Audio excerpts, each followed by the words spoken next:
jump on the water. And this is what we're going to have, the pairs from Slovenia, Hungary and Turkey. And we will have a look along and meet the athletes now. So there's the pair from Slovenia, Nick Aja Magina up in the bows with the cap on, Jaka Malisic in the stroke seat. The older of the two, 23 years of age. So the hot favourites, Spence Sazbo and Kaman Furko. He's closest to us on the left of your picture, just knocking his knees together. Well, they're both knocking their knees together. And Turkey's hope for a medal, the familiar features of Enes Yenipazarlı up in the bows and Bayram Sönmez in the stroke seat. So the race is on for the gold and the silver here. These crews raced earlier in the regatta in a preliminary race, but there was nothing on offer that day except some honour and the ability to be in the middle lane, which is where we see Hungary, who won that race. But Slovenia it is, fast starting on the top of the picture, and Hungary settling into their pace and tracking them. Yeah, I mean, you'd say the two medalists look pretty set, wouldn't you, at this rate? There's a great reverse camera shot. I love the way that comes in there. It's the Slovenian pair of Roganja and Malisic, and Hungary, well, strong favourites of this race. I'd say that's a great start by the Slovenians, though, to go toe-to-toe with the Hungarians, who are the reigning European champions. They beat Italy back in 2021. And they've come into this race off a decent season. Look at that tiny little bow on the Hungarian boat underneath that number 2. As we look now in with the Slovenians, like you say, they've gone out bravely. This is a match race, really, isn't it? The two of them have got well away from Turkey. You can see 21 metres distance. And psychological, do you think, from Slovenia, trying to get in front and see if they can throw the Hungarians off their game? Yeah, I think that's a great shout, Greg. You know, all you can do in terms of being your boat, but if you do say you take the race to the favourites early doors, that might mean that the favourites starting a bit concerned, a bit worried, and knock them off their game. So through the 500, it is the pair from Slovenia that go through marginally in front, centimetres ahead of Hungary, who look like they're battling back. Well, I think we're in for a good race here. There's a calmness, I think, about this Hungarian pair. It looks a little bit quieter, a little bit less fussy than in the Slovenian boat, where they look like they're trying harder. It might just be the caps, it might just be the sunglasses and what's going on behind them. But actually Hungary, you can see, have just now started to ease this pressure on in the second quarter. What do you think of the stern there of that boat? I think the stern's running pretty smoothly. There's not much noticeable check as they put their blades in. You wouldn't expect there to be the case with these Hungarians. Experienced combination, Sazbo and Furko. They've said that European title, which they won last year back in 2021, picked up a bronze medal in Sarasota at the under-23s. Nice look at those Slovenian blades with the mountains on them, those beautiful mountains around Lake Bled, around Slovenia, and they show that on their image on their blades and on their kit. Yeah, and perhaps we should talk about why there's only 3 entries in this event. It's a non-Olympic boat category, so lightweight men's fours went out at the Olympics, sweet rowing. The pair was a feeder for the lightweight men's fours, so none of the big nations really fund a sweep program, and it's an event for the smaller nations like Hungary, like Slovenia, like Turkey. Maybe they can pick up a medal, but you know, there are obviously questions being asked about running an event with only 3 entries, I guess. Nevertheless, yeah, definitely asking questions about whether it's the right thing to do, and it's wonderful for these athletes to be here in the context of the European Championships.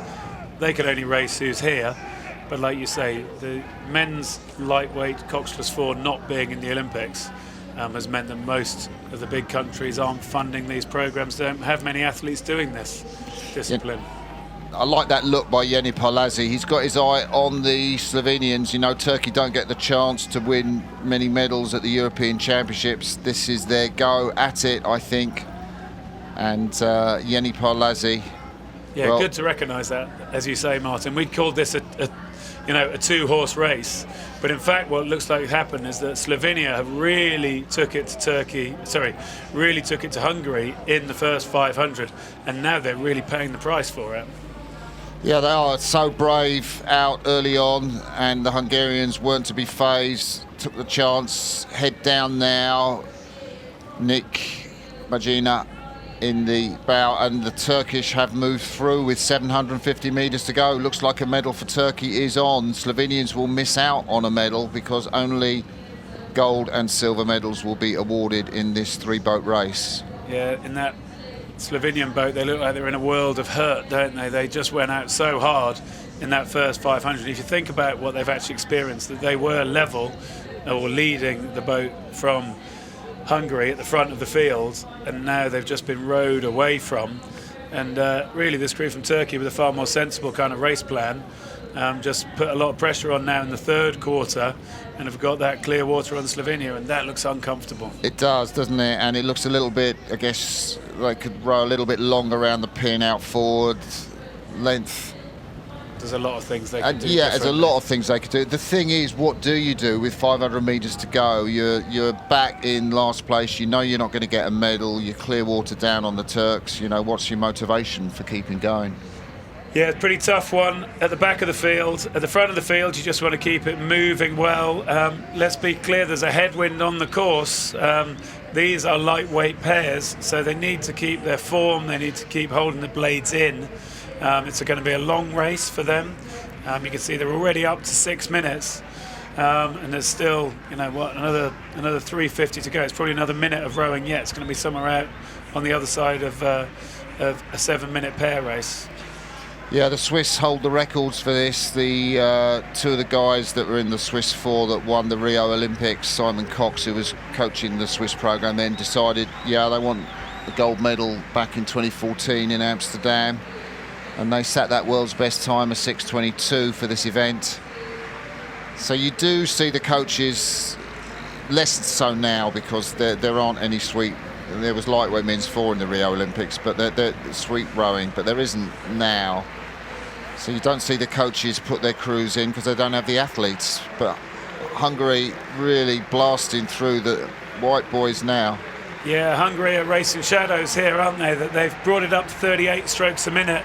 They want to do the best they can in these conditions, get the fastest time they can, earn that gold medal at the European Championships. The boat's still moving really smoothly, really flat from side to side, not really pitching too much end on end, even though they're up 37 strokes a minute. Slovenia doing what they can at 40, but they can't make any impression coming down to the line here. So first day final of the afternoon, the gold medal goes to Hungary in this non-Olympic boat class of lightweight men's pairs, 70 kilo average for the two athletes. Turkey do get their medal at the European Championships. That'll be great for the federation. They'll be so pleased about that. And Slovenia finish in third place, no bronze medal for them. Yeah, you can see some celebrations there in that boat from Hungary, can't you? That means a lot for them, a lot for Turkey as well. I'm very pleased with those silver medals that they have really earned here on this course in these increasingly tough conditions with that head breeze. 7:25 they finished that in. That's a long time in a pair. Yeah, it is blowing up a little bit. I don't think it's gone up anymore. So they're the Hungarians. Slovenians with the mountains on. Nice spot with the mountains on the blades. Yeah, it's Ljubljana, isn't it? The capital. Out to Bled, where the beautiful rowing lake is. You can go to Yanni Klemencic's bar, positioned overlooking the lake. A man I raced in the Coxless 4 way back at the 96 Olympic Games. But Slovenia continuing to run a good program. A small nation with not many athletes.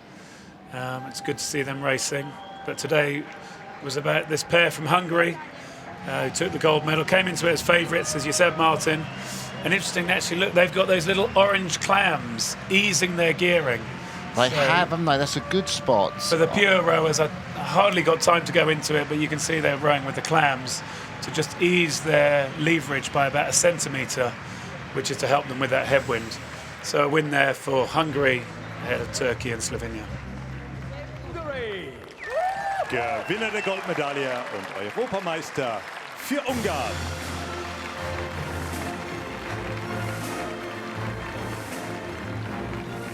Sabo.